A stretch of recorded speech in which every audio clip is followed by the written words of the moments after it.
साहेब परम पूज्य श्री साहेब जी, पूजनीय संत समाज, सम्माननीय सज्जनों, भाइयों एवं बहनों, हमारे जीवन के 3 हिस्से हैं और तीनों का बहुत ही बड़ा महत्व है। और इन तीनों में से कोई भी एक हिस्से को हम अगर छोड़ दें तो हम अधूरे रह जाएंगे। इसलिए इन तीनों को अच्छे ढंग से समझना चाहिए और तीनों के लिए पूर्ण कर्तव्य पालन होना चाहिए। पहला है सामाजिक जीवन, दूसरा है पारिवारिक जीवन, तीसरा है व्यक्तिगत जीवन। तीनों की ज़रूरत है। किसी को छोटा नहीं कह सकते, किसी को बड़ा नहीं कह सकते। अगर किसी एक को छोड़ देंगे तो भी हम अपने आप में कमी महसूस करेंगे। तो पहली बात है कि सामाजिक जीवन। मनुष्य को सामाजिक प्राणी कहा जाता है। समाज में ही इसका जीवन बीतेगा। समाज से अलग होकर के कोई भी मनुष्य सुखी नहीं रह सकता, उसका जीवन बीत नहीं सकता है। तो समाज में कैसे रहा जाए? समाज के प्रति हमारे कुछ कर्तव्य हैं, समाज में जीवन जीने के कुछ तरीके हैं, उन सबको समझना चाहिए। देखो, हम अपने घर में तो बैठे नहीं रहेंगे हरदम। लोगों में आना जाना पड़ेगा, लोग मिलेंगे, दुकान है, व्यापार है, व्यवसाय है और कहीं आना जाना पड़ेगा, रिश्ते नाते हैं। तो उन सब जगहों में एक व्यवहार होता है और व्यवहार को पूरा जब पालन किया जाएगा तभी हम प्रसन्न रह सकेंगे, तभी हम साथियों के साथ, लोगों के साथ सुंदर व्यवहार कर सकेंगे और हर प्रकार से लाभ प्राप्त कर सकेंगे। तो जहाँ जाएं लोगों के साथ उचित कर्तव्य का पालन करें। हमें बैठने उठने का तरीका मालूम होना चाहिए। हम 4 लोगों के बीच में गए, बोलने का तरीका नहीं मालूम है, नमस्ते प्रणाम बंदगी दंडवत का कुछ अभिवादन का सिस्टम ही नहीं मालूम है। कहीं गए, किसी से मिले जुले और स्वार्थ, अहंकार तथा हठाग्रह की बातें शुरू कर दिए और व्यवहार खराब हो गया। किसी से भी लड़ झगड़ गए, अहंकार प्रदर्शन कर दिए। तो ये सब सामाजिक जीवन के दोष हैं। इन दोषों को मिटा करके ऐसा कुछ व्यवहार बनाना चाहिए, ऐसा कुछ स्वभाव होना चाहिए कि लोगों से जब मिलें तो उन बिंदुओं पर अपनी चर्चा शुरू करें जिससे प्रेम, एकता, संगठन, सौहार्दता, मेल मिलाप, हंसी खुशी मिले। और जब उनके मन में प्रेम होगा तो हम अपनी व्यक्तिगत बातें, जो अपनी मान्यताएं, विचार, हमारे जीवन में हमने जो सत्य मान रखा है, उनको भी हम प्रस्तुत कर सकते हैं। अगर पात्रता अगले में ना दिखे तो वह भी नहीं करना चाहिए। तो सामाजिक जीवन की अपनी जिम्मेदारियां हैं और समाज में व्यवहार निभाना चाहिए। लेकिन अब समाज में ही रात दिन फंसे रहें। कुछ लोग होते हैं इतना मित्र बना लेते हैं, मित्रों की परख नहीं रखते हैं और जो आ गए थोड़ा सा हंस बोल दिए, थोड़ा सा कुछ प्रशंसा कर दिए और बस हम उसे मित्र बना करके, और जब कभी वो उनके घर में घुसे रहते हैं या अपने घर में बुलाए रहते हैं। यह भी ठीक नहीं है। मित्रता के नाम पर भी एक मर्यादा होनी चाहिए। बाहर के सामाजिक जीवन में मित्र बनते हैं, लोग मिलते हैं, उनसे सुंदर व्यवहार करना पड़ेगा, लेकिन बाहर तक ही रहें। बाहर की बातों को घर में ना मिलाएं और घर की बातों को, अपने व्यक्तिगत सुख दुख को बाहर के लोगों में ना उड़ाते रहें। इससे हमारा हल्कापन जाहिर होगा और हम उन मित्रों के भी नज़रों से गिर जाएंगे, कोई साथी नहीं होगा फिर। इसलिए बाहर एक क्षणिक व्यवहार होता है और व्यवहार करके सिमटाओ, अपनी तरफ लौटो, अपने परिवार में, अपने व्यक्तिगत जीवन में। बाहर फैलना पड़ेगा, बाहर जाना पड़ेगा। देखो ये शरीर बाहर का ही है, बाहर की चीज़ों से ही इसका निर्वाह होगा। अनाज कहीं बाहर से ही लाएंगे, कपड़े कहीं बाहर से ही लाएंगे, चीज़ें जो भी आएंगी बाहर से, लोगों से संपर्क करके ही लाएंगे। तो इसके लिए व्यवहार चाहिए, तो ये व्यवहार करना है। लेकिन इन व्यवहारों को बड़ी सावधानी से करें और ऐसा करें कि हमारा काम भी बन जाए और कहीं लोभ, लालच, मोह, अहंकार का प्रदर्शन करके विवाद, कलह, अशांति में ना फंसें और संभावित व्यवहार भी हमारा मजबूत बना रहे आगे के लिए भी। नहीं तो स्वार्थ बुद्धि अपना लिए, चीज़ों की ज़रूरत पड़ी, लोगों से जाकर गिला हो गए, मीठा मीठा बोल दिए, चीज़ मिली और बीच में ही व्यवहार खराब करके चले आए, तो अगला समय हमारा खतरे में पड़ जाएगा और आगे फिर हमें सहयोग नहीं मिलेगा। इसलिए सामाजिक जीवन की भी अपनी कुछ पकड़ होती है, उसकी कुछ मजबूती होती है, उसको बना करके रखना चाहिए और ये सावधानियां बने रहना चाहिए। दूसरी चीज़ है पारिवारिक जीवन, परिवार में कैसे रहा जाए। कुछ लोग होते हैं समाज में बड़ी मित्रता निभा लेते हैं, जिधर गए वो जिस क्षेत्र में जाते हैं, विद्यार्थी हैं तो बहुत विद्यार्थियों को अपने मित्र बनाए रखे हैं, कितनी देवियां हैं, बहुत लोगों से टेलीफोन में संपर्क करके खूब मित्र बना लेंगे, सखी सहेलियां बना लेंगे, बात करते रहेंगे। कितने और भाई लोग हैं वो बाहर, उनके दर्जनों नहीं सैकड़ों मित्र होते हैं जगह जगह, अमुक अमुक शहर में, यहाँ तक विदेश तक में भी अपने संपर्क बनाए हैं। लेकिन बाहर से तो बहुत मित्रों की हमने कमाई कर लिया और अपने घर में कलह, अपने घर में बैर विरोध। लोग क्या करते हैं, जब कहीं जाएंगे किसी के घर में तो वहाँ के बच्चों से, वहाँ की स्त्रियों से, बूढ़ों से, सब से नमस्ते, प्रणाम, दंडवत, जय राम जी की कर लेंगे और सबसे हंस हंस करके बातें कर लेंगे, सबसे प्रेम से गिला बन करके बड़ा सुंदर मधुर व्यवहार बना लेंगे। लेकिन अपने ही घर में आएंगे तो अपने ही भाई बंधुओं से, अपने ही पत्नी बच्चों से एकदम थानेदार बन जाएंगे, गुर्रा करके बोलेंगे, हंस ही नहीं पाएंगे, मिठास ही नहीं ला पाएंगे, किसी को आभार भी नहीं व्यक्त कर पाएंगे। हम बाहर रहते हैं, एक हमारी रुमाल गिर जाती है, कोई अपरिचित व्यक्ति उठाकर हमें दे दिया, कहते थैंक यू, धन्यवाद भाई साहब, आपने हमें बता दिया, उठा दिया, आभार मानेंगे। और जिस घर में रहते हैं पत्नी रोज़ बना करके खिलाती है, कभी धन्यवाद नहीं कहते, और माता पिता रोज़ हमारे कई काम कर देते हैं, बेटा कई काम हमारे कर देते हैं, आपस में हंसी खुशी ही नहीं, प्रेम ही नहीं, आभार ही नहीं, और ऐसे कुछ शब्दों का ही नहीं प्रयोग करते हैं कि जिससे एक दूसरे में प्रसन्नता हो। बस वैसे जीवन चल रहा है, बस खाते पीते आते जाते। आज घरों की तो दशा ये हो गई है कि एक देवी भोजन बनाती है और लोग आते हैं, एक आया खा के चला गया, स्कूल चला गया, दूसरा आया खाया और चला गया ऑफिस, तीसरा आया खाया और चला गया अपने बेडरूम में टीवी देख रहा है, चौथा आया खाया और चला गया और कहीं। कोई खाने का नियम नहीं, कोई सिस्टम नहीं। अरे भाई जो बनाता है उसके लिए तो ज़रा ध्यान होना चाहिए। अब वो बना रहा है दिन भर बावर्ची जैसे, होटल में लोग बना करके धरते रहते हैं, आते रहते हैं, खाते रहेंगे, पेमेंट करते रहेंगे, जाते रहेंगे, कोई ठिकाने नहीं। परिवार अलग होता है और होटल बावर्ची खाना वो अलग होता है। परिवार में एक नियम होना चाहिए, नियम से खाना पीना, नियम से बैठना उठना और नियम से सब के लिए ध्यान रखना, हंसी खुशी। और घरों में कुछ ऐसा व्यवहार होना चाहिए कि एक दूसरे से आपस में हंसी खुशी की चर्चा भी हो, बैठा उठी भी हो, बिना बात के भी बात कभी कभी होना चाहिए। इसे कहते हैं संवाद, विवाद नहीं, संवाद होना चाहिए। अक्सर लोग घर में अपने मुंह फुलाए फुलाए रहते हैं, सब घरों की बात नहीं है।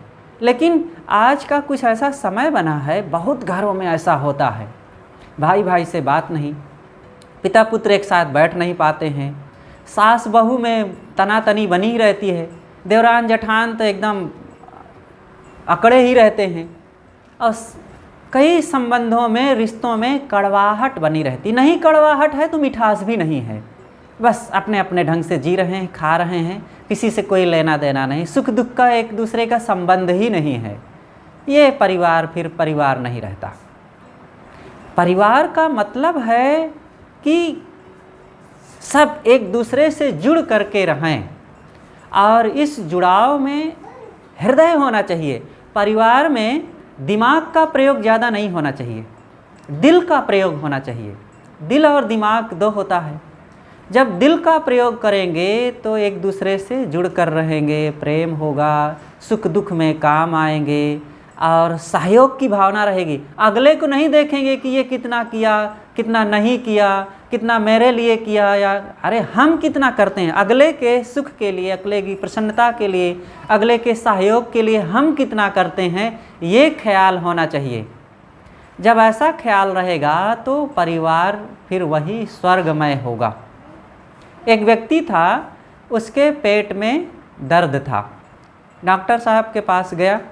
उसने कहा, डॉक्टर साहब कुछ दवाई दीजिए, पेट में बहुत तकलीफ़ रहती है, लेकिन मेरी आँख में भी कष्ट है, दर्द रहता है। क्या ठीक है, हम दवा दे देते हैं। पेट के लिए उन्होंने एक चूरन दे दिया, कहा कि इसको सुबह शाम खा लेना, ठीक हो जाएगा। और आँख के लिए एक सुरमा दे दिया, कहा इसको लगा लेना आँख में थोड़ा थोड़ा, और 3 बार लगा लेना, और 2 दिन में ठीक हो जाएगा। तो लाया, और जब दवाइयों को प्रयोग करने की बात आई तो उल्टा कर दिया। सुरमा को तो फाँक लिया, और जो चूरन था उसको आँख में डाल लिया। और जब आँख में डाला तो चूरन में नमक भी था और भी कुछ खारी चीज़ें थी, आँख में डाला तो आँख में जलन हो गई। अब तकलीफ़ ठीक होने के बजाय और बढ़ गई, पेट दर्द भी बढ़ गया, ठीक ना हुआ। डॉक्टर के पास पुनः गया, उसने कहा, डॉक्टर साहब तबीयत ठीक के होने के बजाय बल्कि और बिगड़ गई है, कैसी दवा दिए हैं? कहा, भाई दवा तो मैंने अच्छी दिया है, कैसे तुमने खाया? कहा, इसको खा लिया, इसको लगाया हूँ आँख में। कहा, अरे भोलेनाथ, तूने उल्टा कर दिया है, खाने की चीज़ तूने आँख में डाल लिया और आँख वाली चीज़ को खा लिया है, कैसे ठीक होगा? आज यही होता है, जहाँ दिल का प्रयोग होना चाहिए वहीं दिमाग का प्रयोग करते हैं, और जहाँ दिमाग का प्रयोग होना चाहिए वहीं दिल लगा बैठते हैं।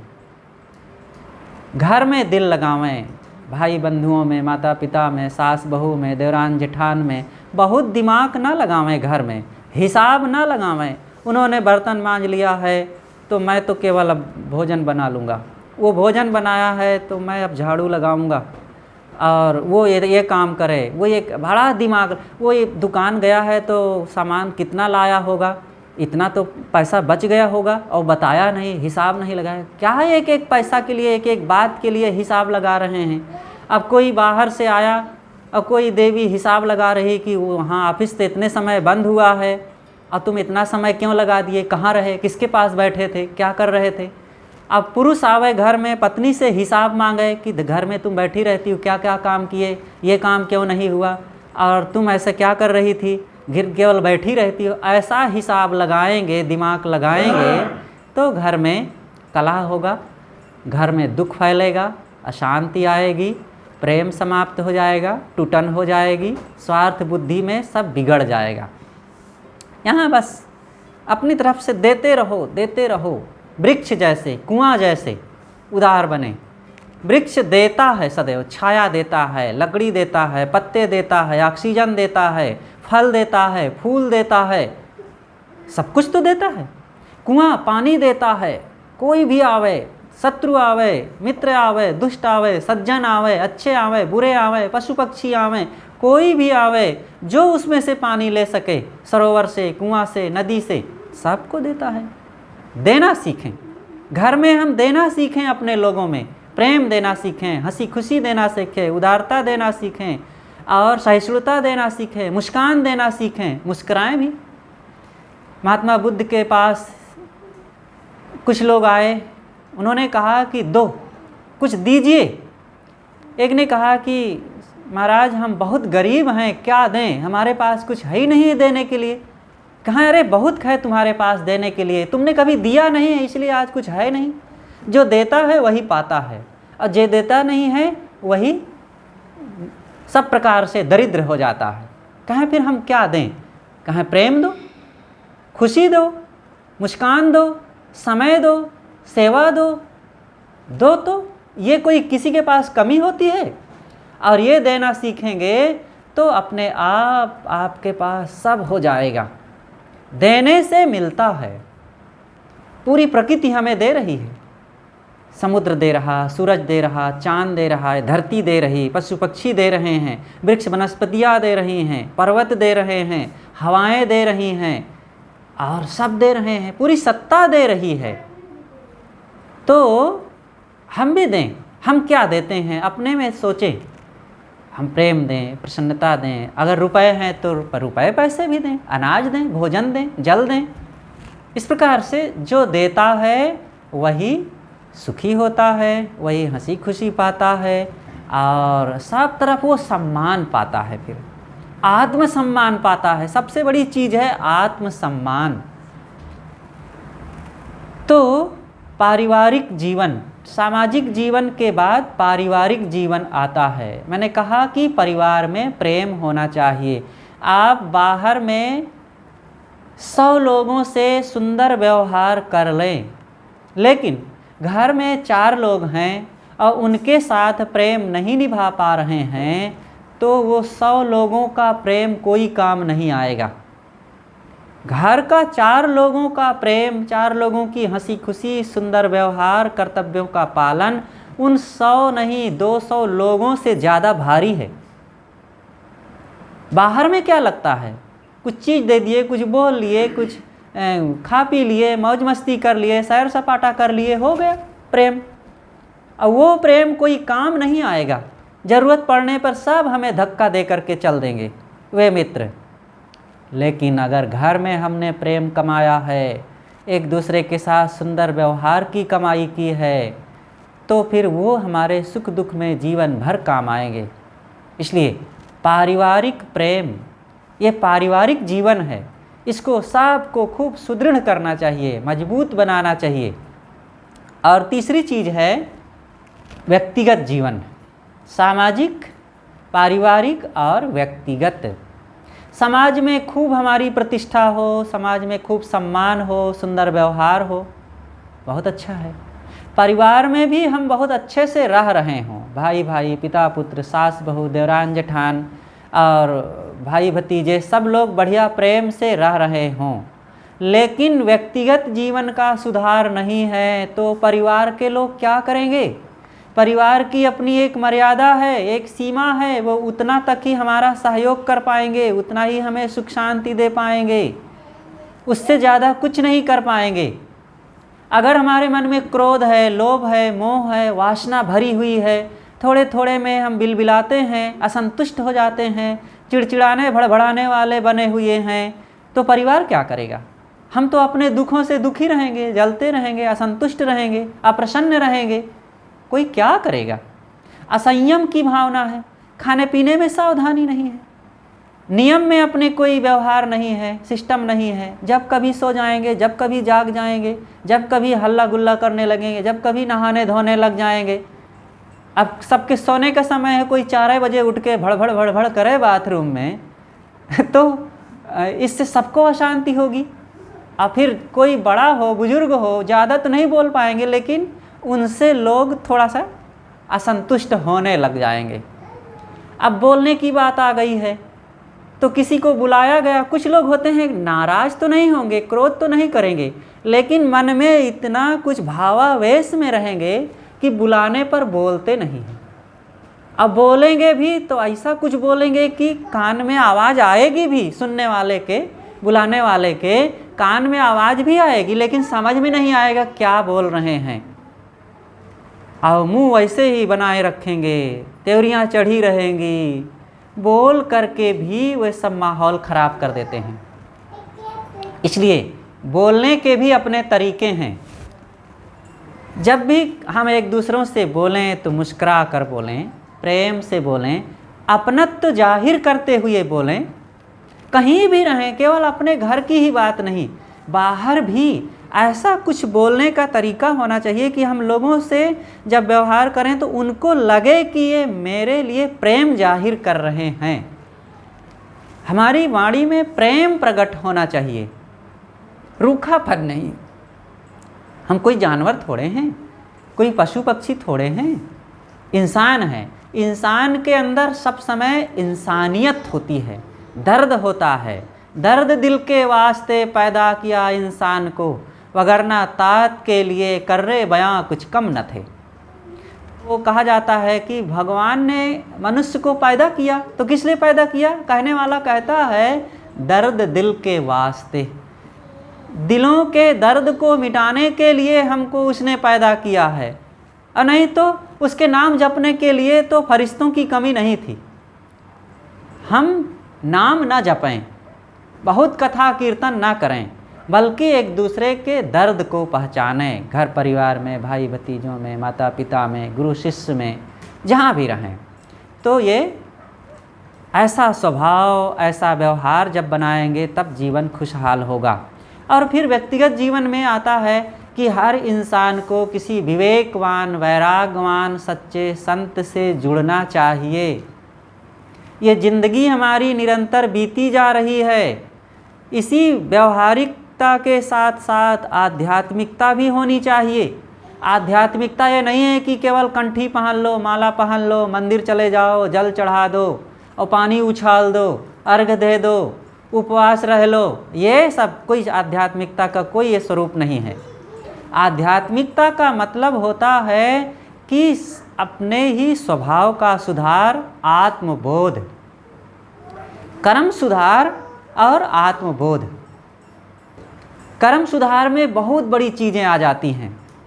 मन का संयम, इंद्रियों का संयम, खान पान का संयम, वाणी का संयम, चाल चलन का संयम, वासनाओं का, विकारों का त्याग, ये सब कर्म सुधार में आ गया। और इसके बाद आता है आत्मबोध। ये शरीर केवल हाड़ मांस चाम के पुतला हम थोड़े हैं, ये तो 4 दिन का है। ये अपने कुछ जीव के कर्म संस्कारवश माता के पेट में आया और जन्म हुआ, बड़े हो गए। प्रकृति के द्वारा इस धरती माता से हमें अनाज मिलता रहा, खाते पीते बड़े हो गए, ये शरीर बड़ा हो गया। लेकिन इसके मूल में, इसके आधार में है एक अविनाशी आत्मा, और वो नित्य सत्ता है। अस्ति कश्चित स्वयं नित्यम अहम प्रत्यय लंबनः, अवस्था त्रय साक्षी सन पंचकोश विलक्षणः। स्वामी शंकराचार्य जी कहते हैं कि अस्ति कश्चित, कोई एक चीज़ है बना जो स्वयं है, नित्य है, और मैं का आधार है। जो मैं की आवाज़ आ रही है, कहाँ से आ रही है? सबके अंदर एक कोई है नित्य सत्ता, वही है आत्मा। वो दिखने की चीज़ नहीं है। कोई कहे कि दिखाओ आत्मा कहाँ है, दिखता तो नहीं है। अरे आत्मा दिखने की चीज़ है, वो देखने वाला है। याज्ञवल्क्य की सभा में, जब राजा जनक की सभा में याज्ञवल्क्य आत्मज्ञान का उपदेश कर रहे थे, तो एक ने पूछा कि अरे जिस आत्मा के बारे तुम बता रहे हो वो कहाँ है आत्मा, दिखाओ, वो कैसा होता है? तब याज्ञवल्क्य ने कहा कि वो आत्मा देखने की चीज़ नहीं है, वो देखता है, वही दिखती नहीं है। आत्मा वारे द्रष्टव्यो मंतव्यो निदिध्यास्तव्यः। आत्मा ही देखने, सुनने और मनन करने योग्य है। इसलिए इस आत्मा को पहचानो, वही आप हैं। वो कैसा है? ज्ञान स्वरूप है। वही आत्मा जब शरीर में है तो देखो आँख काम करती है, आत्मा न रहे तो आँखें वही हैं, लेकिन चाहे जितना रंग बिरंगे रूप दिखाओ नहीं देख पाएगा। और आत्मा अंदर है तभी नींद आती है, और न रहे तो और आत्मा है तो कान सुनने में सक्षम होता है।